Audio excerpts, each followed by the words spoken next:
이거 합시다. 오늘 저번주까지 해서 지구 끝났고요. 물리 쪽 들어갈 거고. 물리 파트 개념 정리부터 시작할게.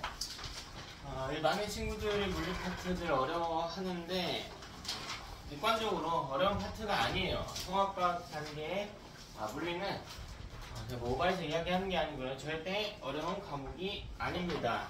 아니에요. 중학교 과정의 물리도 그렇고. 근데 어려워들 하지. 체감상 난이도는 높다고 느끼죠. 예.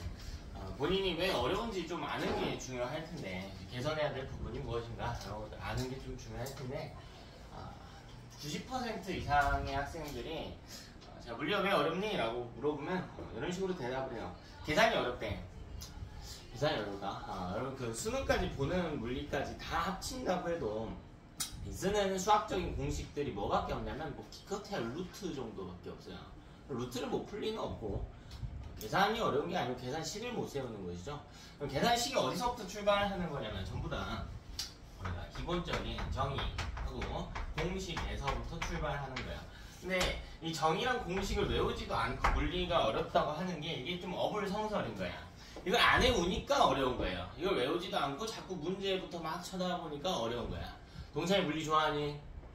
안 좋아하니? 동찬이 힘이 뭘까요? 힘이 뭘까? 지금 힘이 뭘까? 자, 힘이 뭔지를 아는 사람. 힘이 뭔지 안다. 나는 힘. 자, 이게 이상한 거라고요, 여러분. 이게 이상한 거라고. 본인 비단 본인만 느끼는 문제는 아니기는 한데요. 사실 중학교식 문제 정도야. 주먹구식으로 푸는 게 가능하지만, 이야기했듯이 고등학교 과정 올라가면 난이도도 올라가고 유형도 다양해지기 때문에 정의와 공식을 뿌리로 놓고 출발하지 않으면 무조건 문제를 풀 수가 없어져. 여기서부터 뿌리를 뻗어나가야 돼요. 이게 양이 방대해지니까 이 하나하나의 개별적인 내용들을 암기해서 푸는 게 불가하다고요. 그래서 뿌리를 알아야 돼. 그래서 첫 번째로 우리는 타협하면 안 돼요. 다른 계산은 못해도 상관이 없다고. 계산 문제 풀든 말든 관심도 없고요. 중요하지도 않다고요. 근데 정의하고 개념은, 공식은 여러분이 무조건 암기를 해줘야겠다. 그지? 그럼 지금 좀 이상한 거야. 왜 힘이라고 하는 게 중학교 1학년 때부터 배워왔던 개념이거든요. 근데 그 누구도 대답을 못하고 있잖아. 힘이 뭔지. 그지? 오히려 물리 파트가요, 조금 아이러니하게도 다른 파트에 쓰이는 용어들보다는 그래도 우리가 일상생활에서 많이 쓰는 용어란 말이지. 화학에서 쓰는 옥텟 규칙, 일상생활에 쓸 일 없잖아요. 근데 힘은 쓸 일이 있단 말이야. 에너지 쓸 일이 있다고요. 전기 쓸 일이 있다고. 그러다 보니까 우리가 착각을 하는 거야. 뭐라고 착각을 하냐면 나는 이걸 알아 라고 착각을 한단 말이야. 사용하는 용어일 뿐이지 제대로 아는 학생은 없다고요. 힘이 뭐냐라고 해서 팔씨름 잘하는 거 이딴 식으로 대답하면 문제풀이에 도입하는 게 불가능하다고. 그래서 정확한 과학적 용어를 암기하는 것부터 우선시한다. 물리는 그래서 암기가 기본이에요. 물리는 계산 파트다. 물리 뭣도 모르는 놈들이 하는 소리들이야. 물리가 계산 쪽이 되려면 나중에 여러분 물리 전공 정도는 하셔야 되고요. 최소한 물리 2 정도는 해줘야 계산이 들어가는 거고, 그 밑으로는 다 개념과 공식 싸움입니다. 힘이 뭔지 한번 볼게. 자, 힘은 속도를 변화시키는 요인이야.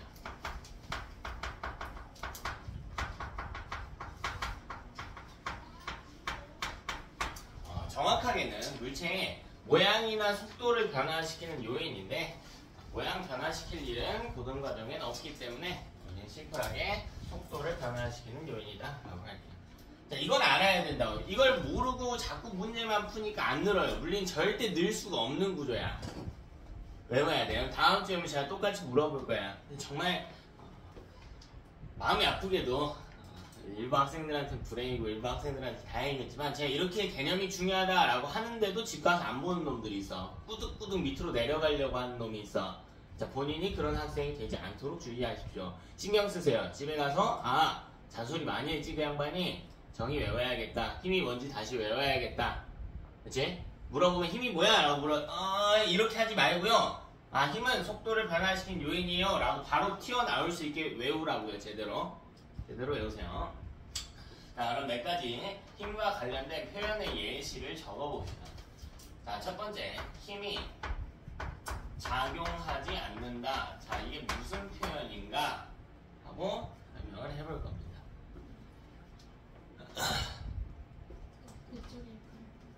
책 필요 없어요.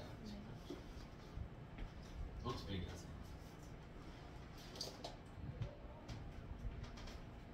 윤영아, 물체에 힘이 작용하지 않는데 그럼 무슨 일이 일어날까? 자, 여기를 보세요. 자, 그렇게 대답하면 안 돼. 자, 많은 친구들이 저렇게 대답할 거야. 외워서 대답할 거야.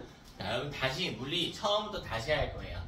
여러분 폄하하는 건 아니지만 힘을 모르는 학생들한테 베이스가 있다고 생각하지 않아. 자, 싹 다 백지 상태로 출발할 거예요. 여기서 출발할 거예요. 정의에서부터 출발. 응? 승렬아, 물체에 힘이 작용하지 않아 어떤 일이 일어날까? 속도가 변하지 않아. 그렇지, 100점짜리 답변이란 말이야. 그래서 어려워? 아니, 그냥 이대로 대답하라고요. 복잡하게 대답하지 마.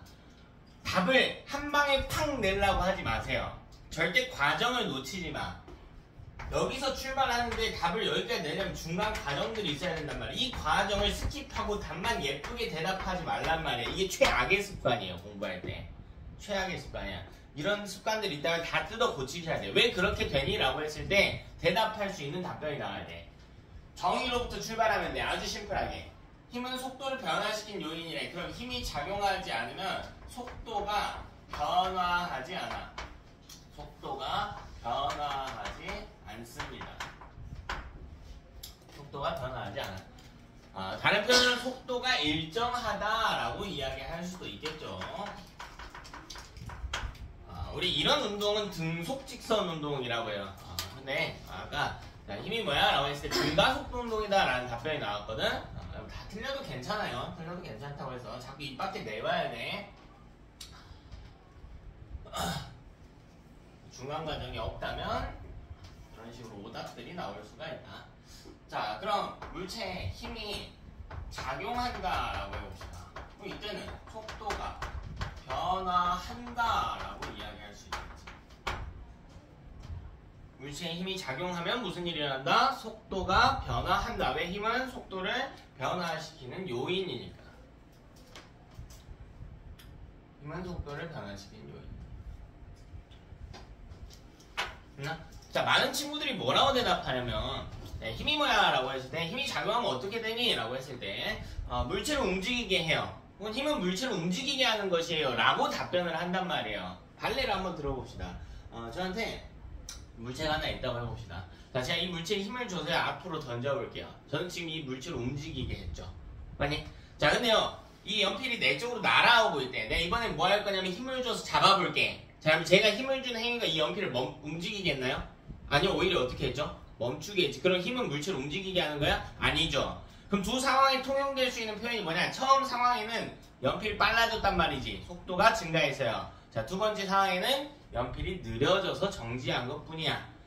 되니? 그래서 속도를 변화시킨다라는 표현으로 가야 돼. 그러니까 적당한 타협이 불가능해요. 적당한 타협이 불가능해요. 뭐 속도 움직이는 거 똑같은 거 아니야? 아니, 다른 거야. 여러분은 그런 판단을 제대로 할 수 있는 능력이 아직 없단 말이에요. 그러니까 타협하지 말아라. 적당히 외우지 마세요. 최소한 정의에 있어서만은 토시 하나도 양보하지 말고 외우세요. 자, 다음 이렇게 봅시다. 힘의 크기가 일정하게 작용한다. 힘의 크기가 일정하게 작용한다. 자, 힘은 다시 속도를 변화시킨다 라고 했어. 근데 그 힘의 크기가 일정하다면 무슨 일이 일어나는가? 속도가 변화하는데요. 어떻게 변화하냐? 일정하게 변화한다. 일정하다와 일정하게 변화한다는 아예 다른 표현이겠죠? 아예 다른 표현이지. 일정하다는 그 값을 유지한다는 표현이고, 일정하게 변화한다는 그 값에서 추가적인 값들이 계속 붙는다는 뜻이겠지. 일정하게. 다음 이런 표현은 어떨까? 자, 힘의 방향과 작용하는 힘의 방향과 자, 물체의 운동 방향이 동일할 때, 자, 이때 무슨 일이 일어나는가? 속도의 크기가 증가합니다. 자, 쉽게 이야기하면 빨라집니다. 자, 속도의 크기가 증가하는 조건은 딱 하나예요. 이걸 여러분 중학교 1학년, 2학년, 3학년 때 계속 배웠단 말이에요. 심지어 최근 3단원에서도 배웠죠. 제 질문하면 대답들을 못해. 어떻게 하면 물체를 빠르게 쓸까라고 하면 대부분 학생들은 뭐라고 대답하냐면 힘을 줘요 라고 해요. 자, 이 분필이 내 쪽으로 빠르게 날아오고 있어요. 내가 힘을 줘볼게. 막아서 볼게요. 그럼 이때 분필이 빨라지나? 아니죠. 힘을 줘요가 아니란 말이에요. 정확하게 힘의 방향과 운동 방향이 동일할 때 이때가 딱 하나의 케이스야. 이때만 속도의 크기가 증가해. 자, 다시 그렇다면 물체의 속도를 느리게 하는 방법은 뭐냐면 힘의 방향과 운동 방향을 반대로 작용시켜주면 됩니다. 힘을 물체의 운동 방향과 반대로 작용시키면 돼요. 그럼 무슨 일이 일어나니? 속도의 크기가 감소한단 말이에요. 자, 물체를 느려지게 할 수 있단 말이죠. 물체를 느려지게 할 수 있는 단 하나의 조건, 물체 운동 방향과 반대 방향으로 힘을 가한다. 단 하나의 조건이에요.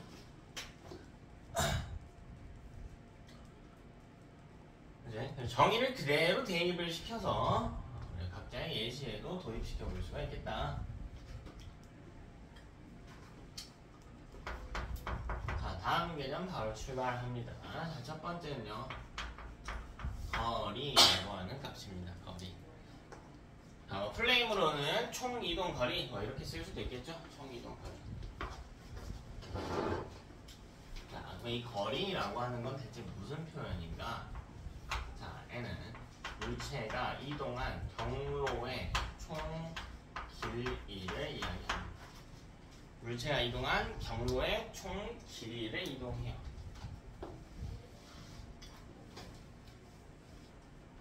네. 자, 우리가 어떤 경로를 따라 운동한다라고 할 때, 내가 움직인 자취의 길이를 재보는 거야. 내가 발끝에, 신발 끝에 페인트를 발라가지고 움직일 때마다 발자국 계속 찍힐 거 아니야? 그걸 쭉 이어가지고 그 길이를 따져주면 내가 이동한 거리를 알 수가 있대. 거리의 개념은, 정의는 경로의 총 길이래요. 자, 이때 공식도 같이 가져갑시다. 자, 이동 거리라고 하는 건 우리 어떻게 구할 수 있나? 평균 속력 곱하기 걸린 시간으로 구할 수가 있죠. 평균 속력 곱하기 걸린 시간. 자, 그냥 속력 곱하기 시간 안 됩니다. 평균 속력 곱하기 걸린 시간이에요. 저는 속력 곱하기 시간이라고 배웠는데요. 아니야. 왜냐면 여러분이 다루는 보통의 사항이 뭐냐면요. 이 공이요. 예를 들면 2m/s로 계속 나아간다고 해볼게요. 2m/s로 계속 계속나아갈게. 일정한 속력으로요. 이런 걸 여러분은 등속운동이라고 해서 3단원 때 배웠지. 자, 이렇게 5초 동안 움직였다라고 해볼게. 그럼 몇 미터 움직였니? 10m 같죠? 자, 이 이유가 뭐냐면 내가 계속 2m/s로 움직이고 있단 말이야. 그럼 내 평균 속력도 2m/s가 되기 때문이에요. 등속 운동에서는 어차피 속력 변화가 없으니까 어느 한 시점의 속력이 평균 속력이란 말이에요. 근데 이번에는 이게 아니고요. 애가 처음에는 2m/s였는데 나중에는 가니까 가속을 엄청나게 많이 한 거야. 쉽게 이야기하면 중간에 자동차를 얻어 타고 갔다고 해봅시다. 자동차를 얻어 타고 갔어요. 내가 10m 갔을까? 5초 동안 움직였을 때? 아니죠. 왜? 2m/s는 평균 속력이 아니거든. 중간에 빨라졌잖아요. 되니? 따라서 거리는 속력 곱하기 시간이 아니고요. 정확하게 평균 속력 곱하기 걸린 시간이다 라고 답해 주셔야 되겠다. 자, 그럼 이때 우리 속력이라고 하는 값도 한번 제시를 해봅시다. 속력. 자, 이 속력의 정의는 단위 시간당 이동 거리입니다. 자, 그리고 이 속력은 오로지 빠르기만을 나타낸 물리량이에요.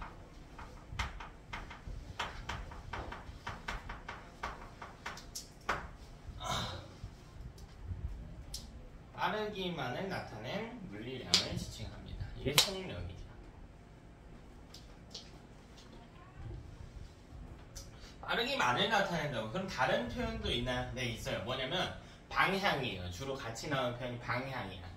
우리가 어떤 물체의 속력을 이야기할 때 방향을 보통 이야기하진 않거든. 계속 뭐라고 해야냐면 자동차 60km/h로 나간다 라고만 했지. 오른쪽으로 가는지 왼쪽으로 가는지 북쪽으로 가는지 남쪽으로 가는지 이런 이야기 안 한단 말이죠. 그래서 방향은 나타내지 않는다라는 거예요. 따라서 이 둘은 같이 묶입니다. 같이 묶여요. 자, 거리도 마찬가지로 방향성을 나타내지 않아. 자, 이 둘은 방향성이 존재하지 않는 값이야. 방향성이 존재하지 않는 값입니다. 자, 방향이라는 표현을 계속해서 사용하고 있는데요. 자, 오늘은 방향이라고 하는 표현을 문제에 대입해서 좀 풀어볼 거예요. 새로운 개념을 좀 배워볼 겁니다. 자, 첫 번째 표현 등장합니다. 이제 고등학교 올라와서 처음으로 접할 표현이에요. 변위라는 표현입니다. 변위. 자, 변위는 줄임말이야. 뭐의 줄임말이냐면 위치 변화량의 줄임말입니다. 위치 변화량.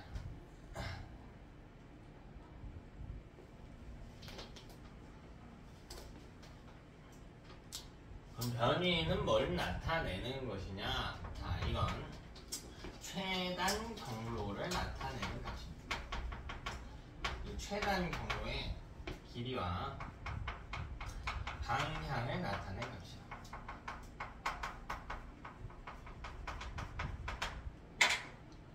최단 경로의 길이와 방향을 나타냅니다. 방향 아주 중요한 표현입니다. 방향.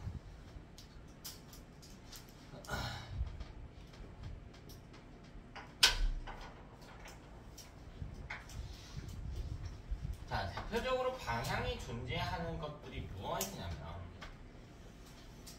여러분이 익히 알고 있는 XY 평면 좌표예요. 좌표. 자, 이 원점이라고 합시다. 자, 이게 1,0이라고 해볼게요. 왼쪽으로 봅시다. 그냥 마이너스 1,0이라고 해요. 자, 그럼 이 점은 원점으로부터 어떻게 떨어져 있냐라고 했을 때 우리 이렇게 대답하죠. 왼쪽으로 한 칸 떨어져 있다라고 답할 수 있지. 자, 얘는 오른쪽으로 한 칸 떨어져 있다라고 답할 수 있단 말이야. 자, 이런 것들이 방향성입니다. 자, 근데 우리 좌표계랑 똑같은 게요. 우린 이런 방향성을 수학에서는 어떻게 표시했냐면 왼쪽은 음수로 나타냈고요. 오른쪽은 양수로 나타내게 되거든요. 되니? 그래서 이 방향이라고 하는 것도 우리 앞으로 나타내기 시작할 거야. 뭐라고 나타낼 거냐면 반대인 경우에는 마이너스로 표기합니다. 반대인 경우에는 마이너스로 표기할 거야.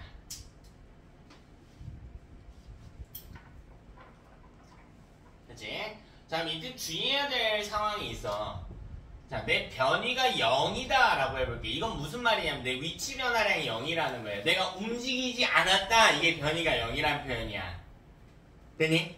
자, 근데 내 변위가 마이너스 1이다. 이건 무슨 뜻이냐면 왼쪽으로 한 칸 갔다 라는 뜻이 되는 거예요. 왜? 마이너스 1만큼의 변위를 가질 때랑 0만큼의 변위를 가질 때랑 언제 더 많이 움직였어요? 마이너스 1이죠. 자, 여러분 마이너스는 0보다 작다라는 표현이 아니야. 플러스와 반대 방향이다 라는 뜻입니다. 사실 정확하게는요, 오른쪽이 플러스 왼쪽이 마이너스 이렇게 좌표처럼 정해져 있는 건 아니고 이거 정하는 사람 마음이야. 사실 만약 그게 무슨 말이냐면 왼쪽에 있는 값을 플러스로 정하잖아. 그럼 오른쪽에 있는 값을 마이너스로 하기만 하면 돼. 이건 정하는 사람 마음이야. 정하는 사람 마음. 되니? 근데 우리 복잡하게 따지지 말고 우리는 문제에서 특별한 조건이 있는 게 아닌 이상 교재에는 없거든요. 그냥 통일해서 오른쪽을 플러스 왼쪽을 마이너스로 합시다. 그렇죠? 오른쪽을 플러스 왼쪽을 마이너스로 표기합시다. 그럼 변이라고 하는 건 거리에서 방향까지 같이 추가된 값이래요. 공식도 달라지겠죠. 변이는 어떻게 구하냐면 평균적인 속도 곱하기 걸린 시간으로 제시할 수가 있습니다.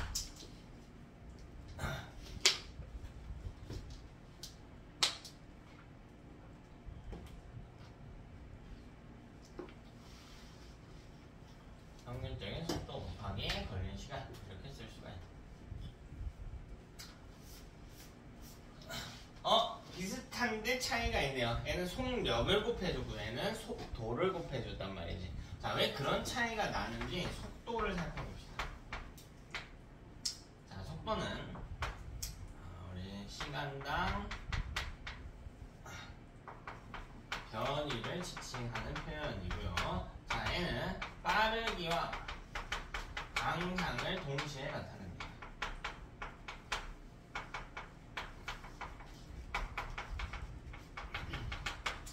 여기서 뭐가 나왔니?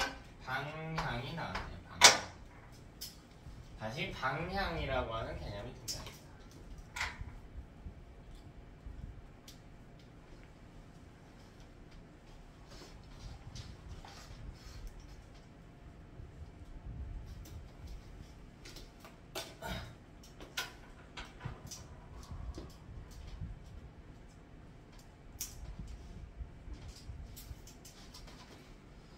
그렇죠. 우리 네 가지 개념을 배웠고요. 자, 거리와 속력을 좀 묶어서 가고요. 변이와 속도를 좀 묶어서 가시기 바랍니다. 자, 이 둘은 방향성이 존재하는 값이에요. 이런 값들이 몇 가지가 좀 있다. 수학에서 이렇게 방향이 없는 것들은 스칼라, 방향이 있는 값들은 벡터라고 표기를 하고요. 실제 예시를 좀 들어봅시다. 질량이라고 해볼게요. 질량. 그럼 질량에는 방향성이 있을까 없을까? 질량. 난 플러스 5kg, 마이너스 5kg야. 이런 게 있을까요? 없죠. 질량은 그래서 방향성이 없는 값이야. 무조건 플러스로 나타내는 값이에요. 시간도 마찬가지입니다. 방향성이 없어요. 시간 항상 앞으로만 흐르게 돼 있단 말이에요. 자, 뒤로는 못 흘러요. 공상과학 같은 이야기 하면 안 되고. 당연히 뭐 연구가 진행 중이긴 하나 현재까지 밝혀진 법칙으로는 불가합니다. 과거로 가는 것은 불가해요. 또 뭐 우리가 아까 이야기했던 힘도 볼까요? 힘. 자, 힘은 오른쪽으로 줄 수도 있고 왼쪽으로 줄 수도 있지. 이런 방향성이 있는 값인 거죠. 됐나? 방향성이 있는 것들은 플러스 마이너스로 반대값을 표기를 해준다. 자, 오늘 새롭게 등장한 개념 하나 더 봅시다. 자, 바로 가속도라고 하는 개념입니다. 자, 기호로는 A라고 써요. acceleration이라고 있습니다. acceleration.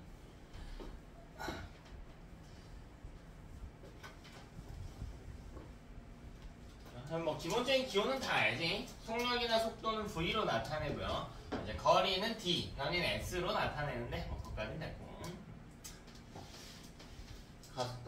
가속도의 표현을 한번 보자. 가속도. 더할 가짜입니다. 속도가 더해진다라는 거예요. 속도가 더해진다.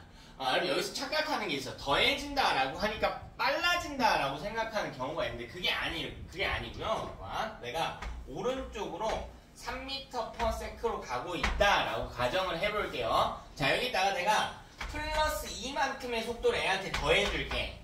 그럼 내 속도의 크기가 이번엔 얼마가 되죠? 5m/s가 될 거란 말이야. 근데 플러스 2의 속도를 더해주는 게 아니라 이번에 얼마를 더해줄 거냐? 마이너스 1만큼을 더해줄게요. 3짜리에다가 마이너스 1만큼 더해줄게. 그럼 얼마가 나와요? 2m/s가 나오는 거지. 됐나? 즉 가속도는 빠르게 한다라는 표현은 아니야.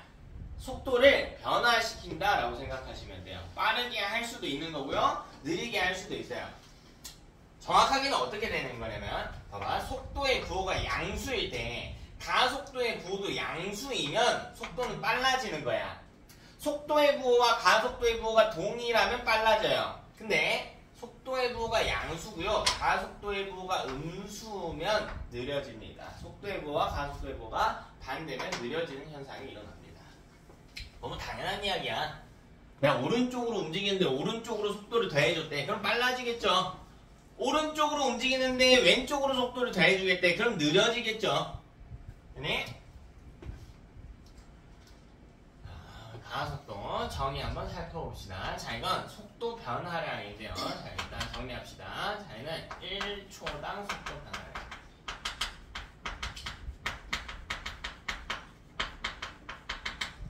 이미 3단원에서 배웠죠? 자연학파 운동하면서 중력 가속도라는 표현을 하면서 같이 배웠을 겁니다. 동찬아, 그거 왜 봐? 자꾸. 여기 봐야지.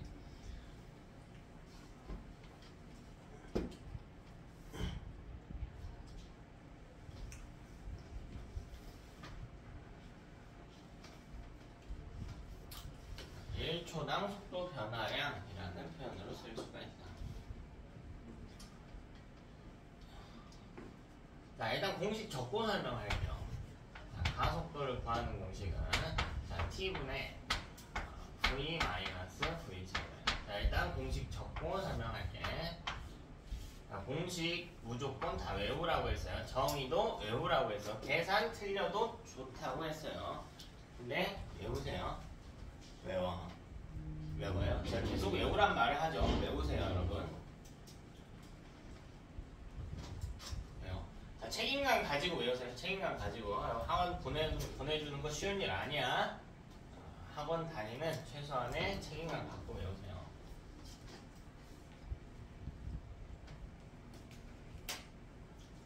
자, A는 T분의 V-V 제로라고 쓸 수가 있다. 자, 이때 A는요, 가속도라는 표현이고요. 자, T는 걸린 시간이라는 표현이고요. 자, V 제로는요, 처음 속도라는 표현이고요. 자, 그냥 V는 나중 속도라는 표현이에요.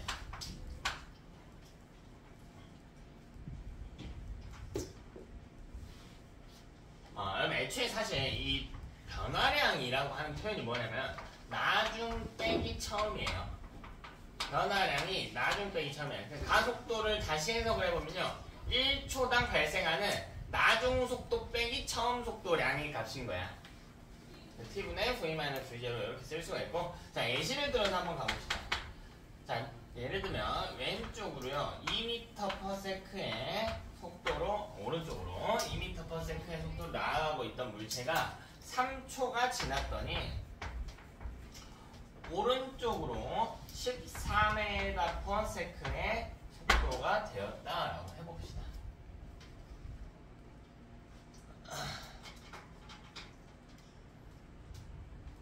그럼 처음에 우리가 구해야 될 건 뭐냐면 이 물체의 속도가 얼마나 변했냐라고 하는 것이야. 그럼 속도가 변한 값을 찾으려면 14에서 이만큼을 빼줘서 찾는단 말이야. 그리고 이게요 12만큼 변했는데 이걸 3초 동안 12만큼의 속도가 변했으니까 1초 동안 얼마만큼 변했나를 알려면 3으로 나눠주기만 하면 된다고. 따라서 4m/s의 제곱이라고 하는 결론에 달할 수가 있다고요. 전혀 어려운 게 아니야. 전혀 아니에요. 자, 두 번째 예시를 한번 볼까요? 자, 이번에는 왼쪽으로 나아가는 물체가 있었대. 자, 이때 나아가는 속력은 6m/s라고 해볼게요. 자, 이때 2초가 지났을 때, 자, 이 물체는 오른쪽으로 향하게 된대요. 오른쪽으로 향하게 된대. 속도가 변화한 거죠. 자, 이때 어떻게 변화했냐면 2m/s의 속도의 크기를 가지게 됐다라고 해봅시다. 자, 처음에는 왼쪽으로 6m/s의 빠르기로 나아가고 있었고 2초가 지난 후에는 2m/s의 속도로 오른쪽으로 나아가고 있었다. 네? 자, 그럼 이때 계산을 해보자는 겁니다. 서연아, 식 쓸 수 있겠니?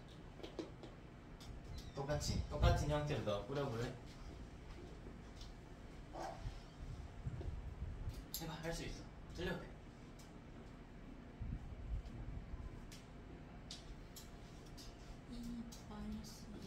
2 마이너스 6? 6이라고 해서 못 들어서 그래. 6. 2 마이너스 6이래. 끝? 그치? 2로 나눠. 2로 왜 나눠서? 2로 왜 나눴을까? 1초. 그렇지. 1초당 변화량이니까 이렇게 나눴죠. 그치?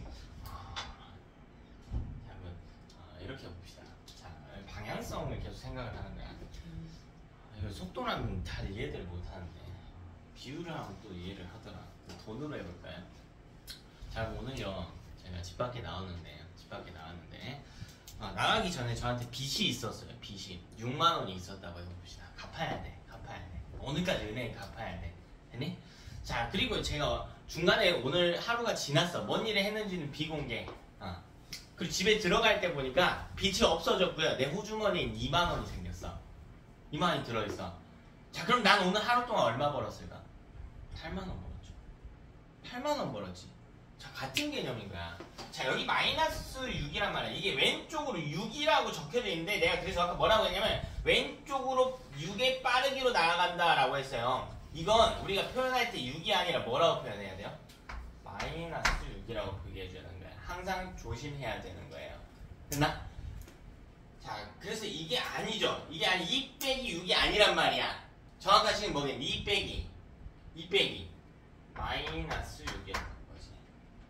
2 빼기 마이너스 6이었던 거죠. 그럼 값이 아예 달라지겠지. 이번에도 3에다 퍼 세크의 제곱이 된다.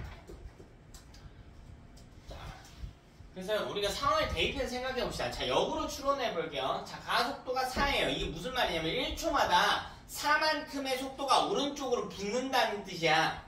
봐봐 얘들아. 처음에 마이너스 6의 속도였는데요. 4만큼 붙었대 1초마다. 근데 2초가 지났으니까 42번 붙었지. 그럼 마지막 속도가 2가 된다고요. 됐니? 이렇게 해서 우리 가속도 연습을 해봤다.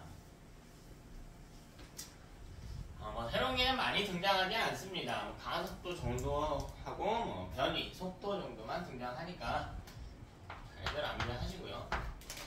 개념이 많지 않아. 제가 계속 개념이 중요하다 하는데 많지 않습니다. 많지 않아요. 자, 누구나 외울 수 있어. 누구나 외울 수 있어. 자, 다음 물리학에서 진행하는 이 그래프의 해석에 대해서 이야기를 합시다. 그래프 해석. 이미 3단원 때 다 했던 내용들입니다.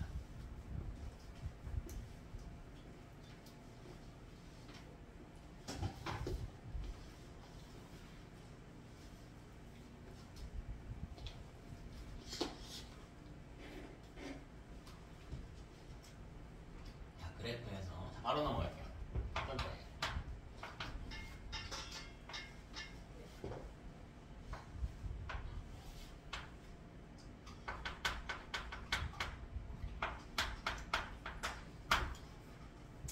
자, x 값이 시간이고요. y 값이 위치인 그래프입니다.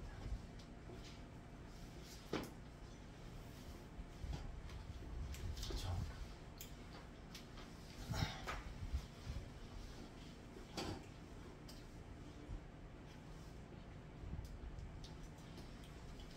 자, 그럼 제가 오늘 여러분한테 이야기를 하는 것은 이런 공부 방법도 있으니 이렇게 해봐라 가 아니에요.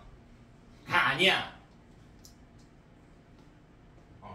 이 친구들이 착각하는 게 있어요. 저는 저만의 공부법이 있어요.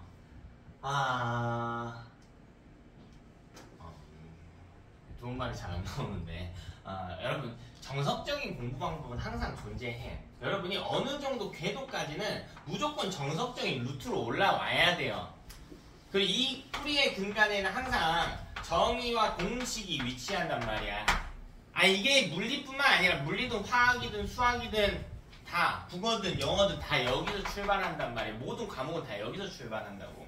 그리고 어느 정도 궤도에 오르게 된 학생들이 여기저기로 개념을 뻗어가서 여러 갈래로 가도 되는 거야. 이때 내용을 확장하는 개념인 거예요. 그래서 여러 방법으로 푸는 게 나쁜 건 아니거든. 근데 이제 막 통합과학 시작한 우리가 할 것은 절대 못 돼요. 그래서 저는 여러분한테 이야기하는 게 뭐 이렇게 세게 공부 방법에 대해 이야기를 하는 편은 아닌데 이런 방법이 있다가 아니야. 그냥 닥치고 이렇게 해 라는 거예요. 그리고 다 하고 나서 이야기해 라는 겁니다. 뭐라도 해보고 이야기하라는 거야. 뭐라도 해보고. 네? 이렇게 하는 거야. 이렇게 하는 거예요. 이렇게. 자, 첫 번째로 많은 친구들이 놓치고 있는 포인트가 뭐냐면, 자, 우리가 그릴 그래프는 사실 기껏해야 1차 함수나 y 절편 따라가는 이 함수라던가 그러니까 상수만 존재하는 함수라던가요. 혹은 2차 함수 반쪽 정도 되는 함수인 것 뿐이야. 그리고 함수식도 쓰진 않을 거예요. 그냥 개형 정도만 보는 거란 말이야. 그러니까 여러분이 그래프 해석하는데 수학적인 능력이 부족할 일은 단 하나도 없어. 2차 함수까지 배우지 학교에서. 3학년 1학기 때 배우니? 2차 함수? 1학기 때 다 배우죠? 그랬던 것 같은데. 그래서 함수 해석하는 능력이 부족할 리는 없고요. 자, 첫 번째로 착각하는 게 있어. 보면 XY축 평면 그래프가 있단 말이지. 이런 그래프가 있단 말이죠. 자, 여기는요 1차 함수로 나오든 2차 함수로 나오든 뭐 사인 함수로 나오든 여러분이 뭘 봐야 되냐면 그래프의 개형만 보면 돼요. 얘가 어떻게 생겼는지에 집중하면 돼. 자, 이 축에는 보통 집중할 일이 없어요. 왜 할 일이 없냐면 이게 어떤 식으로 그려지든 간에 여기에 찍히는 건 단순히 뭐냐면 그냥 숫자인 거거든. 숫자 뭐 0,0 아니니까 뭐 2,3이라던가 여기가 3,4라던가 4는 아니죠. 1이라던가 자, 이런 숫자란 말이에요. x, y는 숫자에 불과하다고요. 숫자. 근데 과학에서 등장한 그래프는 숫자가 아니죠. 단순 숫자가 아니야. 이 숫자가 의미하는 게 그래프마다 다르단 말이에요. 시간일 수도 있고요. 위치일 수도 있고. 그럼 또 다른 그래프도 배웠죠. 시간 거리 그래프도 배웠지. y값이 거리일 수도 있고 y값이 뭐일 수도 있고 속력일 수도 있고 그리고 배웠단 말이야. 배웠지. 그러니까 축을 봐야지. 축을 봐야죠. 대부분의 학생들이 공부를 잘못하고 있다고요. 잘못하고 있어. 어떻게 하고 있냐면 애가 어떻게 생겼는지 애가 이렇게 생겼는지 이렇게 생겼는지 혹은 이렇게 생겼는지 이딴 거에 집중하고 있단 말이야. 아니야 얘들아. 아니야. 이건 안 중요해. 이 그래프가 뭘 의미하는지를 알아야지. 뭘 의미하는지를 알아야 된단 말이야. 윤성아 어저께 100점을 맞았어. 잘했지? 잘했어요? 자, 어제 범죄 점수를 100점을 달성했어. 잘했나요? 아니요. 뭔지를 알고 대답을 해야 되는 거 아닙니까? 뭐든지 간에. 그니 결과가 중요한 게 아니야. 질문이 중요한 것이죠. 뭘 묻고 있냐가 중요하단 말이야. 이 그래프에서 이 그래프를 갖고 뭘 물을 건데 이 그래프의 축이 뭘 의미하는지는 알고 대답을 해야죠. 그래서 첫 번째로 그래프 해석하는 방 나는 여기 그리지도 않을 거예요. 안 그려요. 그리지도 않을 거야. 축이나 보세요. 아, 이 그래프의 x값은 시간을 의미하는구나. 이 그래프 y값은 위치를 의미하는구나. 이게 어렵냐고. 말이 안 되지. 이게 어려운 게 말이 안 되잖아요. 눈만 있으면 되는데. 그러니까 보면 너 3단원 푸는 것도 보면요. 졸라 신기하게 푸는 애들이 있어. 뭐라고 되어있냐면 여기에 시간 속력 그래프 이거 3단원에 배웠잖아. 그치? 이 그래프의 y값이 의미하는 게 뭐니라고 했을 때 거리요 이지라라고 이렇게 했으면 이런 이상한 소리 하고 있는 애들이 있어요. y값 뭐라고 적혀져 있어? 속력이라고 적혀져 있잖아. 보고 읽기만 하라고요. 됐니? 보고 읽기만 하세요. 자, 다음. 자, 이 그래프들에서 보면요. x, y를 제외하고도 꼭 따져야 될 값들이 두 가지가 더 존재해요. 첫 번째는 그래프에서 절대 떼어놓을 수 없는 기울기라고 하는 값이야. 기울기가 무엇을 의미하는가? 자, 그리고 민넓이라고 하는 것이에요. 민넓이. 이것도 3단원 때 중요하다. 외워라 라고 해서 심플하게 외우기만 했을 텐데 이것들은 그래프에서 굉장히 중요한 의미를 갖습니다. 사실 수학에서도요. 그걸 아예 과목까지 만들어서 제시할 정도로 중요하다고 이야기하고 있어. 자, 그래프 분석할 때는 무조건 X축이 무엇인지 Y축이 무엇인지 기울기는 무엇을 의미하는지 민넓이는 무엇을 의미하는지 알아야 돼. 수학에서도요. 기울기와 민넓이의 중요성을 강조한다고요. 얼마나 강조하냐면 기울기를 다루는 과목과 민넓이를 다루는 과목을 따로 설계할 정도로 중요하다고요. 그럼 뭐라고 불러? 미분과 적분이라고 부르죠. 기울기에 대해 다루는 게 미분이고 민넓이에 대해 다루는 게 적분이란 말이야. 내가 오늘 너네 데리고 미적분 하자는 게 아니라고요. 그만큼 중요한 거라고. 됐니? 자, 이 그래프에서 처음 보는 그래프일 겁니다. 시간 위치 그래프. 자, 이 그래프에서 기울기가 의미하는 게 뭔지부터 따지고 보라고요. 자, 이 그래프의 기울기는 뭘 의미할까요? 여러분 다 알고 있죠? 다 알고 있어요. 다 알고 있다고. 진우야 뭘까? 시간이 걸림에 따라 위치가 어떻게 자, 조금만 더 풀어서. 시간 변화를 위치가 그렇지. 야, 100점짜리. 나 오늘 처음 봤어. 나 처음 봤어요. 나 작년부터 저렇게 대답하는 친구 한 명도 못 봤어. 첫 주차 수업에. 100점짜리 답변입니다. 100점짜리 답변이야. 자, 이게 처음 보는 그래프는 뭐든 뭐가 중요해요. 기울기의 정의는 변화하지 않는데 기울기의 데피니션은 그대로야.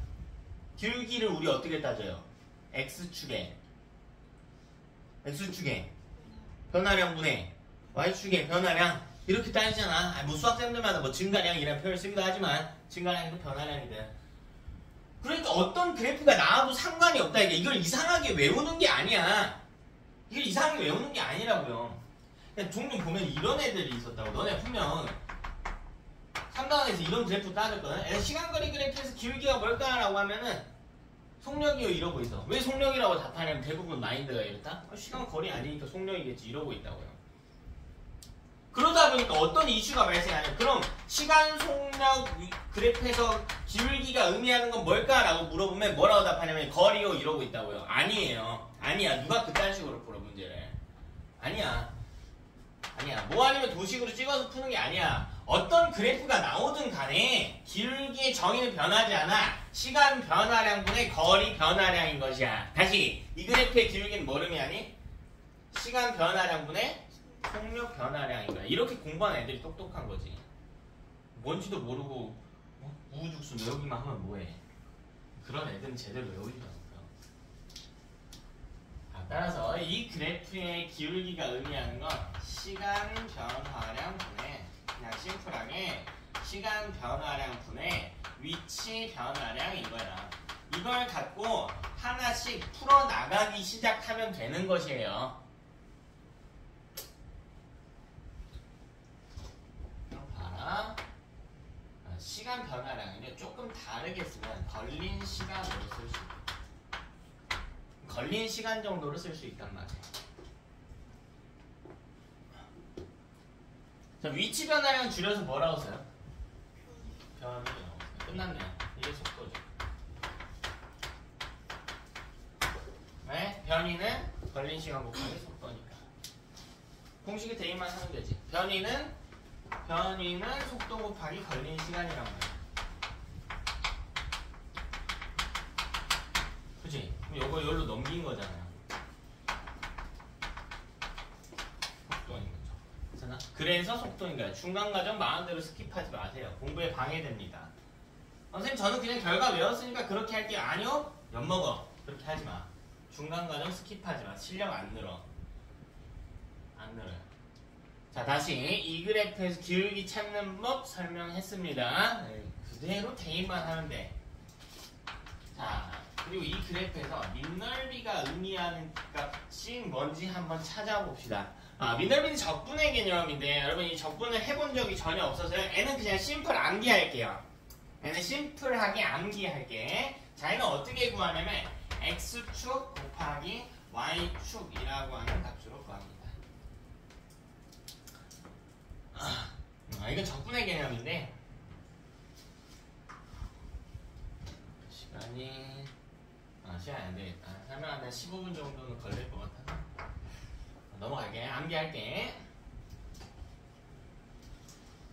이 그래프에서 밑넓이가 의미하는 게 대체 뭐냐고. 밑넓이가 의미하는 게 대체 뭐냐고. x축 곱하기 y축이네. 뭐래요? x축이 뭐래? 이 그래프 x축이 뭐래? 뭐래? 시간입니다. y축이 뭐래요? 위치네. 그래서 이게 뭐냐 하는 거야. 이게 뭐냐. 뭐긴 뭐야. 배운 적 없는데 그럼 아무런 의미도 없는 거죠. 아무런 의미도 없는 거죠. 공부를 이상하게 하는 놈들은 뭐하냐면 자꾸 아무 값이나 쑤셔 넣기 시작해. 다 속도인가? 이러고 있단 말이야. 그렇게 공부하면 안 되겠다.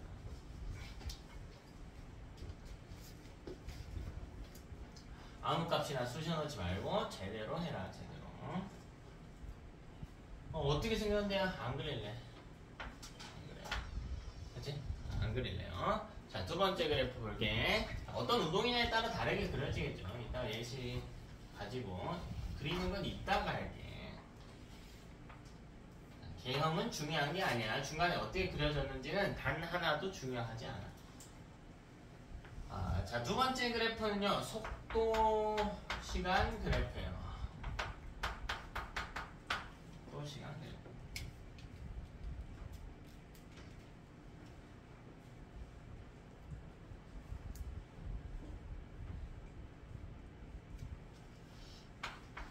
그럼 이 그래프의 기울기는 대체 뭘 의미하는가? 이 그래프의 기울기는 대체 뭘 의미하는가? 괜찮아, 뭘 의미한대? 시간 변화량 속도 변화. 그렇지, 100점짜리 답변이죠. 시간 변화량분의 속도 변화 얼마나 쉽냐고. 그래서 어떻게 찾아? 아, 시간 변화량. 그냥 걸린 시간 정도로 쓰면 돼요. 걸린 시간. 분의 속도 변화량. 자, 이거 식으로 나타내 볼까요? 걸린 시간은 t분의 이렇게 돼요. 변화량이라는 표현은 굉장히 중요해요. 변화량은 나중 빼기 처음이야. 나중 빼기 처음이야. 그럼 속도 변화량은 무슨 뜻이야? 나중 속도 빼기 처음 속도라고 쓴다고요. 나중 속도 빼기 처음 속도. 그럼 그걸 기호로 어떻게 쓰냐? 속도는 기본적으로 V라고 써요. V, velocity. 근데 나중 속도와 처음 속도를 따로 표기해주기 위해서 나중 속도는 그냥 V로 쓰기로 하고요. 처음 속도는 보통 V0라고 써요. 그죠?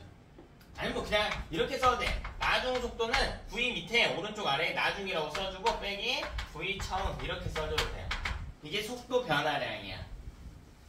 그래서 이걸 어떻게 쓰냐의 차이인가. 둘 다 그냥 V라고만 쓰면 구분이 안 되니까 표기해주는 것 뿐입니다. 이게 뭡니까? 가속도지. 그치, 이렇게 찾는 거라고요. 이렇게 찾는 거라고. 그래서 물론 이 방법이 막 숙달이 돼가지고 그래프를 수십 수백 번 봐서 그럼 외워지겠지. 그래서 무식하게 외우는 게 중요한 게 아니야, 얘들아. 왜 이렇게 찾는지를 알아야죠. 자, 그리고 이 그래프에서 민넓이가 의미하는 값은 무엇인가요? 이것도 찾아보자고요. 민넓이가 의미하는 값은 x값 곱하기 y값이래. 시간 곱하기 이게 뭔데? 이 그래프의 민넓이가 의미하는 바는 아니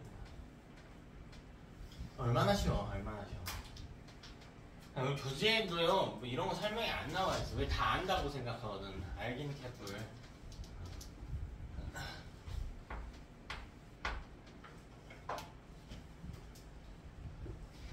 자, 세 번째.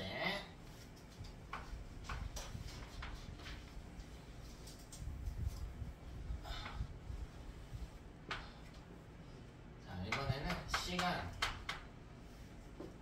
가속도 그래프를 따져봅시다. 시간 가속도 그래프. 자, 기울기 찾아볼게요. 자, 빠르게 갈게. 자, x값의 변화, 걸린 시간 그냥 t로 써준대. t 자체가 걸린 시간이라는 뜻이야. t분의. 그럼 가속도 변화량이네요. 나중 가속도 빼기 처음 가속도겠지. 이 식으로 써보면 뭐라고 쓸까? 나중 가속도는 뭐라고 쓸까요? 그냥 a, 처음 가속도는 a, 제로 이렇게 써주면 되는 거 아니야? 그치? 이거 뭐냐는 거야. 이걸 배웠어 안 배웠어? 안 배웠잖아. 자신 있게 이야기하면 되지. 뭐라고? 의미가 없다고. 의미가 없군요. 이 그래프는 의미가 없군요. 이 그래프의 기울기는 아무런 의미도 갖지 않는군요. 아무런 의미도 갖지 않아. 자, 그럼 이 그래프의 민넓이는 무엇을 의미할까? 이거는 뭘 의미할까요? 시간 곱하기 가속도죠. 자, 기호로 쓰면 a 곱하기 t네요. 이런 게 오늘 배운 적이 있나? a 곱하기 t 있습니다. v-v0예요. 왜요? a는 t분의 v-v0거든. t만 넘겨주면 되죠. a는 t분의 v-v0니까 t만 넘겨주면 된다고요. 그럼 a 곱하기 t는 v-v0다. 즉 이게 의미하는 건 뭐야? v-v0가 뭔데? 나중 속도 빼기 처음 속도. 이거 뭐라고 이야기해? 속도 변화량이라고 이야기할 수가 있다.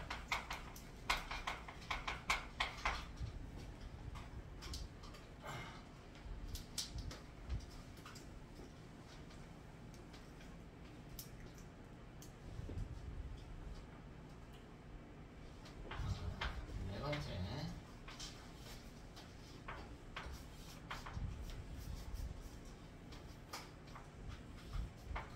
자, 시간 흰 그래프.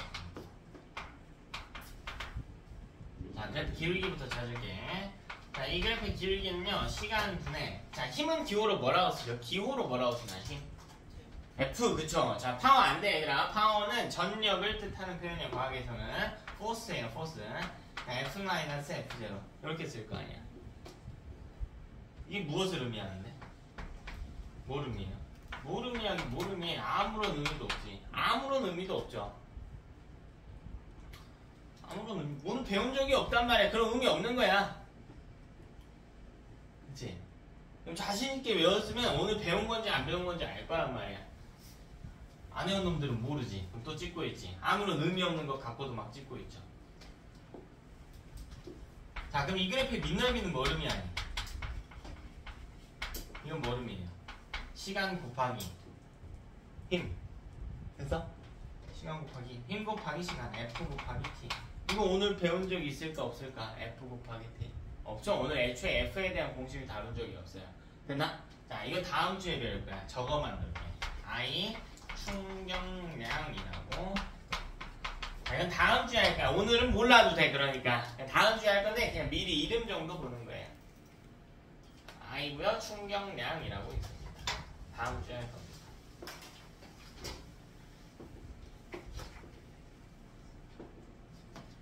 그죠? 우리 그래프 해석을 해봤다. 자, 그래프 해석은 앞으로 이런 식으로 하라. 이런 식으로 하라.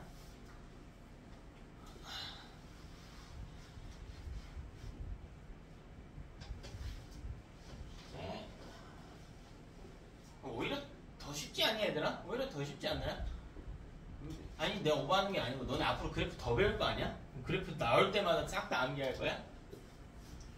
그 정도 열정 있는 애들이면 차라리 이 개념을 이해하겠다. 그죠? 어떤 그래프가 나오더라도 쫄지 말고 기울기 찾는 법과 밑넓이 찾는 법을 찾아서 그래프 따질 때는 항상 x, y 기울기 밑넓이까지 따져라. 그치? 자, 그럼 실제 운동을 한번 찾아보고요. 그 운동들의 그래프를 저기다가 녹여볼까요? 이때 잠깐 표기 하나만 할게. 자, 여기 속도가 나와 있는데요. 얘가 만약 방향이 변화가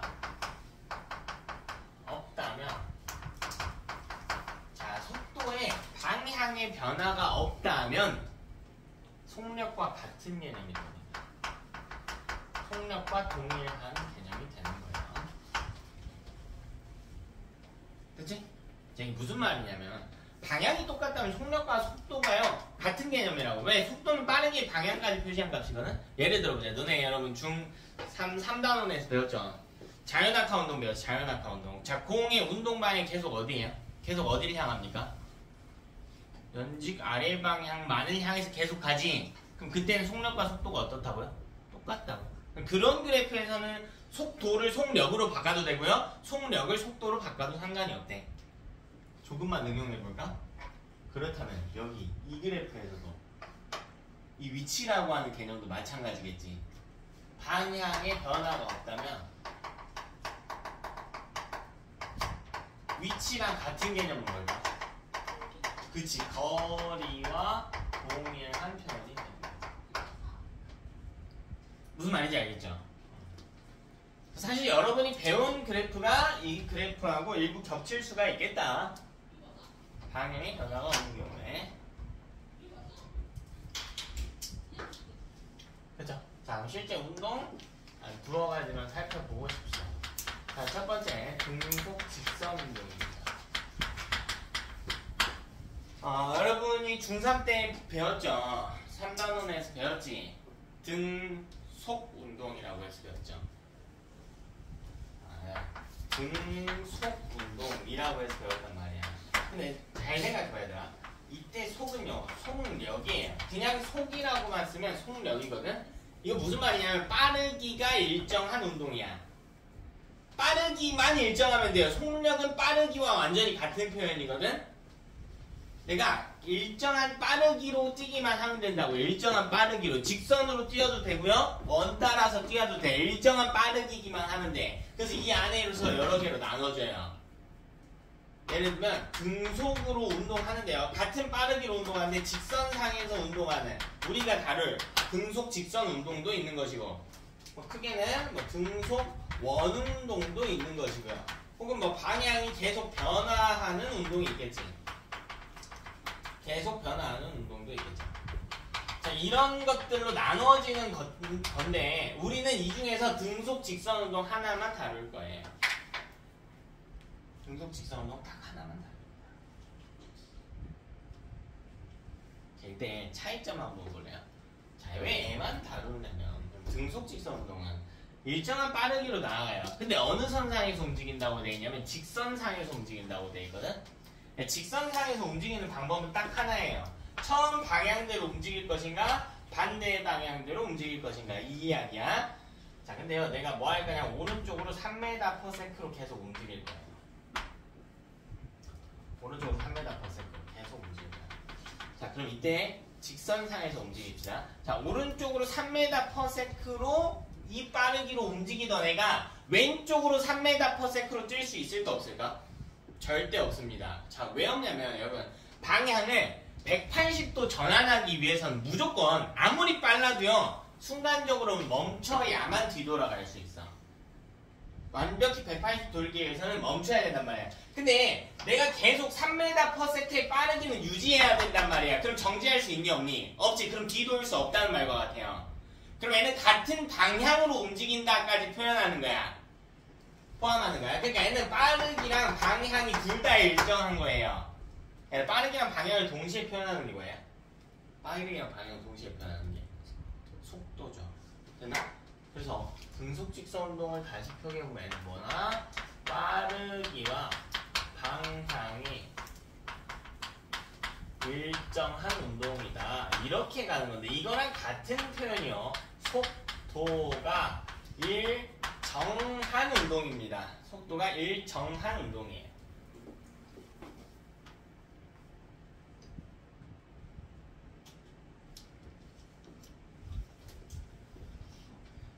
이 운동을 분석할 때 가장 중요한 개념은 뭐냐면 힘이에요. 힘. 내가 뭐 움직이는 자신의 이런 게 중요한 게 아니고 힘이 중요합니다. 그래 얘가 앞으로 어떻게 움직일지 예측이 가능한 건데 힘이 뭐라고요? 기억 안 나면 다시 한 번이라도 저희 또 볼까요? 갈 때까지 볼까요? 힘이 뭐죠? 힘? 그렇지. 근데 얘는 속도가 변하면 돼? 안 돼? 안 되지. 그럼 힘이 작용해야 돼요? 안 해야 돼요? 안 해야 된다고요. 이해 되죠? 자, 같은 표현 여러 개 한번 써봅시다. 힘도 쓸 건데요. 가속도 먼저 씁시다. 그럼 가속도는 얼마야 될까? 가속도의 크기가 얼마야 될까? 0이어야지. 왜 가속도의 정의가 뭐야? 1초당 속도 변화량이에요. 근데 속도가 변화하면 안 되잖아. 그러니까 가속도가 0이어야죠. 되나? 자, 방금 이야기한 힘 이야기도 같이 적어봅시다. 자, 작용하는 알짜 힘의 크기가 0이에요. 그러니까 작용하지 않는다와 같은 표현이기도 해. 힘이 작용하지 않는다. 같은 표현입니다.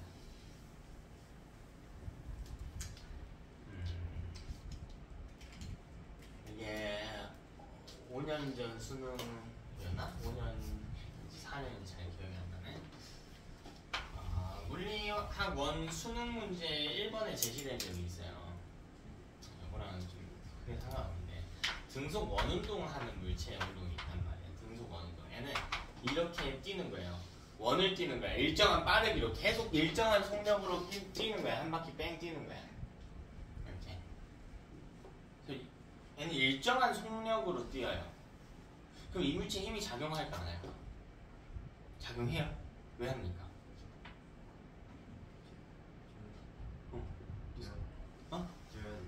뛰어야 되니까? 자, 사람이니까 지면과의 마찰은 없다라고 가정할게. 자, 지면과의 마찰은 없고요. 사람이 아니에요. 사람이 아니에요. 그러니까 그래, 움직이는 그럼 사물이라고 해볼게. 일정한 속력으로 갈게. 힘이 작용해야 될까 안 해야 될까? 안 해야 될까? 왜 안 해야 되죠? 왜 안 해야 돼? 자, 작용하면 속도가 변하니까 봐봐. 그러면 승렬아 그대로 이어가는 거야. 이어가는 거야. 자, 이물체 일정한 빠르기로 운동할 거야. 자, 속도는 뭘 나타내죠? 속도는 두 가지 값을 나타내. 뭐라? 빠르기와 방향. 근데 빠르기가 일정한 건 증명이 됐지. 그럼 뭐까지 일정해야 돼? 방향까지 일정해야 된단 말이야. 근데 얘는 일정한 방향으로 움직일까요? 아니. 야, 일정한 방향으로 가는데 이쪽으로만 가는데 어떻게 원운동을 해? 자, 이렇게 곡선상에서 움직이는 물체의 운동 방향은요, 순간순간의 운동 방향은 원의 접선 방향과 같아. 순간순간의 운동 방향은 이 빨간 화살표 방향과 같다. 그러니까 원으로 뛸 건 조금씩 틀어야겠지, 방향을. 그 방향은 어떻게 됐어요? 변화했지. 그럼 다시 얘는 속력은 변화하지 않았지만 속도는요 변화한 거죠. 그럼 힘이 오히려 작용을 해야만 하는 운동인 거죠. 이게 물리학 1번 문제였단 말이야. 이제 뭐 거의 한 40% 이상 틀렸었어. 40% 이상. 말도 안 되는 짓거리들 하고 있다고. 개념 해석을 못해서 고3이 될 때까지 기본 개념 해석을 못해서요. 하나? 그래서 등속 원운동은 힘이 작용해야 하지만 등속 직선 운동은 힘이 작용하지 않아야 돼. 얘는 왜 방향까지 변화하지 않는 거거든요. 그죠? 자, 근데 갑자기 알짜힘이라고 하는 표현 나오면 이미 3단원에서 배웠겠지만 간단하게만 다시 한번 리뷰합시다. 자, 이게 어떤 물체가 있는데요. 이 물체한테 오른쪽으로 3N의 힘이 가해지고요. 왼쪽으로 3N의 힘이 가해진대. 둘의 방향이 어때? 반대지. 방향 반대는 어떻게 표시한다고 해서? 플러스와 마이너스로. 그럼 이 둘은 연산이 가능하죠. 얼마입니까 속도? 0이 될 거 아니야. 속도 0이 된다. 속도 0이 된다. 속도가 아니고 힘의 크기가 0이 된다. 등속 직선. 그치? 자, 그 다음 가속도.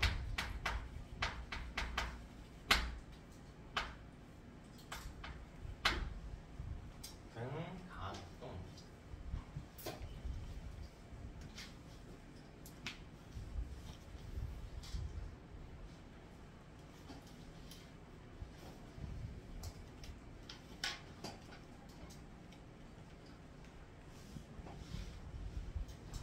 그럼 이것도 이름 해석해 봅시다. 자, 등 가속도래요.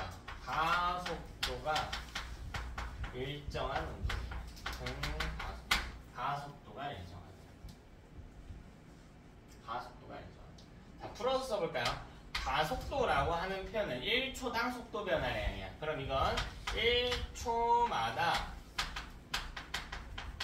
이렇게 쓰자. 1초당 속도 변화량이 일정하다.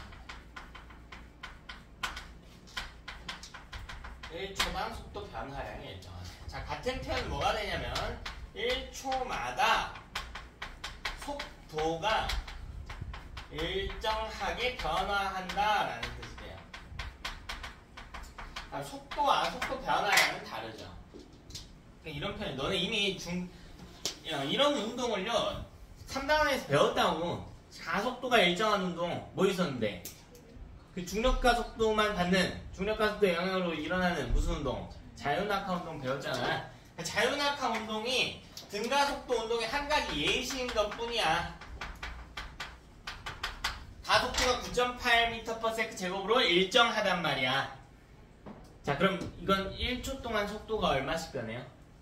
처음 1초 동안 9.8씩 변할 거야. 다음 1초 동안 얼마씩 변해요? 9.8씩 변하겠죠. 다음 1초 동안 또 얼마씩 변한다고? 9.8씩 변한다고요. 1초마다 속도 변화량 9.8로 똑같다고. 근데 1초일 때 속도는 얼마니? 9.8이겠지. 2초일 때 속도는 얼마예요? 19.6이겠죠. 3초일 때 속도는 29.4일 거 아니야. 그러니까 속도는 일정하게 변화하고 있지. 그니? 그죠? 얘는 또 같은 표현이 뭐냐면 어쨌든 속도가 변화해야 된단 말이지. 그럼 뭐가 필요하다? 뭐가 필요하죠? 힘이 필요하지. 얘는 일정한 크기의 힘이 필요해요. 일정한 크기의 힘이 계속 작용해줘야 돼. 자, 힘이요 세지거나 약해지면 안 돼. 왜요? 속도가 일정하게 변해야 되거든.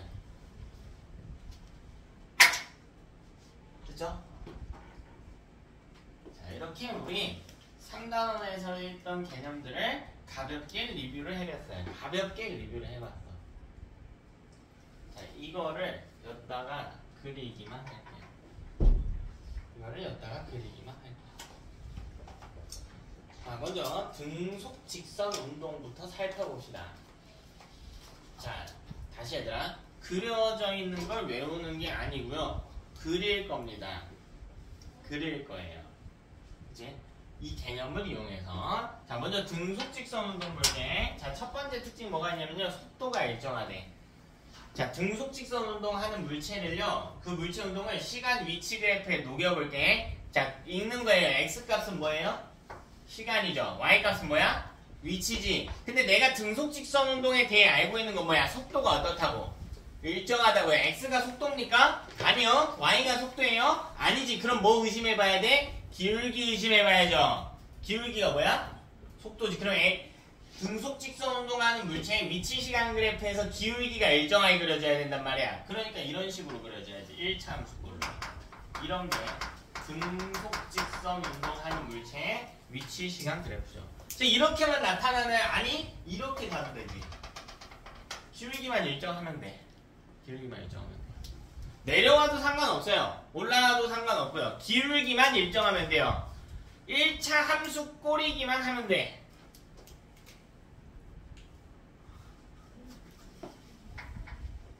되니? 그럼 끝나잖아. 자, 두 번째 그래프로 넘어갈게.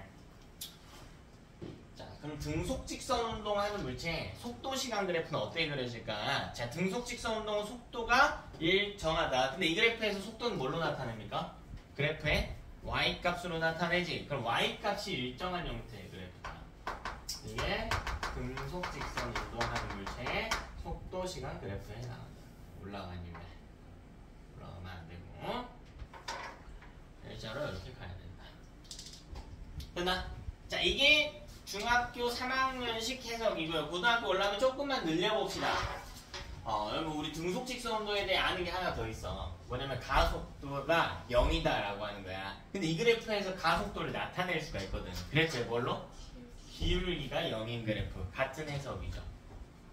이렇게 해석할 수도 있고. 네.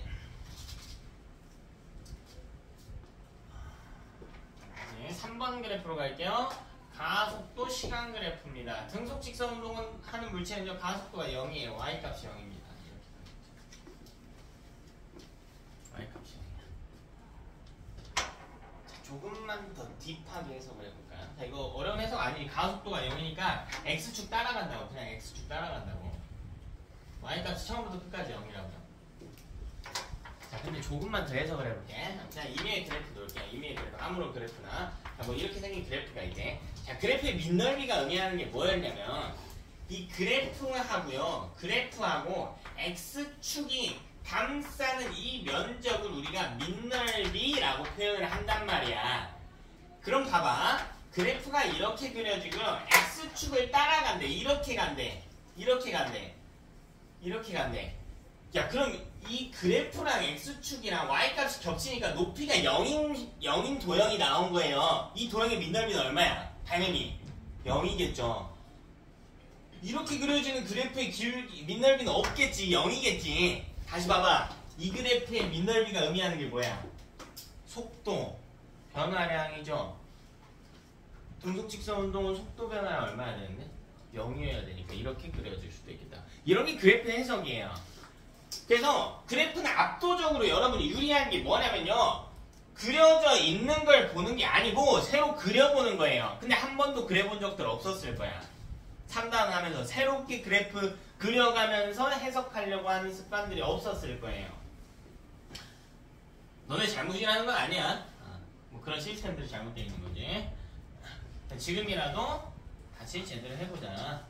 그래프 해석이 어려운 게 아니다. 자, 4번 그래프 등속 직선 운동한데요, 알자임의 크기 0이어야 되는데 0.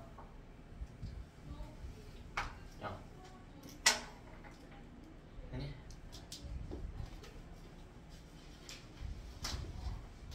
삼 번 그래프랑 똑같네요.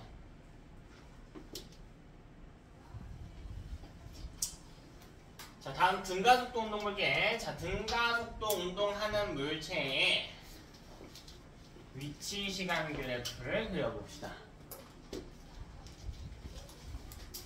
자, 등가속도 운동 뭐가 있냐면요, 가속도가 일정해야 돼요. 근데 1번 그래프에서는 가속도를 나타낼 수 있는 값이 없어. 그럼 다른 정의를 보는 거야. 뭘 볼 거냐면 여기 볼게요. 1초마다 속도가 일정하게 변화한다. 왜? 속도는 나타낼 수 있거든, 저 그래프에. 그래프에 뭘로? 기울기로. 그래서 저걸 보는 거라고요. 아무 생각 없이 보는 게 아니고. 그러면 그래프의 기울기가 어떻게 된대? 변화한대요. 그러면 직선이 아니겠지. 곡선 형태로 그려진다고. 이런 걸 등가 속도 운동하는 물체의 시간 위치 그래프라고 칭할 수가 있다고.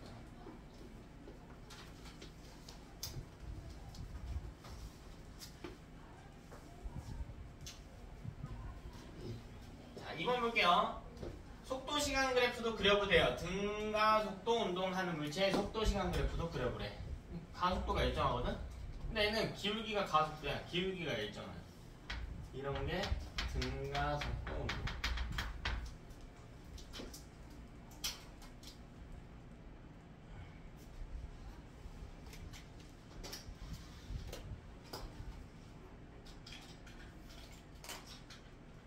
너는 미분을 아예 안 하지 지금? 조금씩은 하냐? 학원 선행진도에서 조금씩은 할 때 아닌가?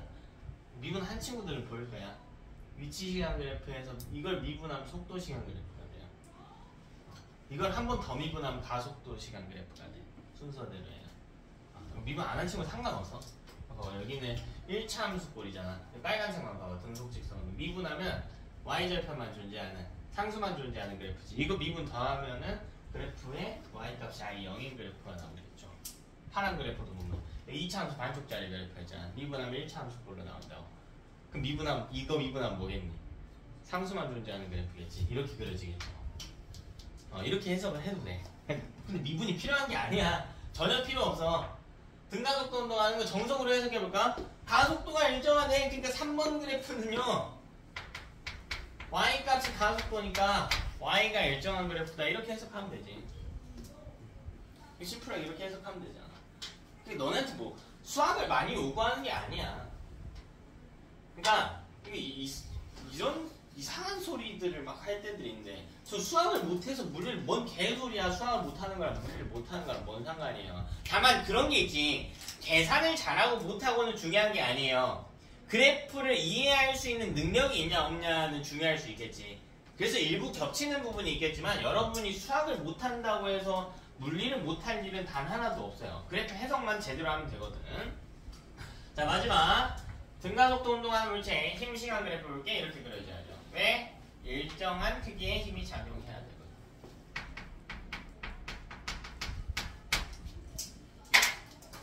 아니, 여기까지 하고요. 10분 쉬었다가 25분 되면 딱 시작할게요. 25분 되면 딱.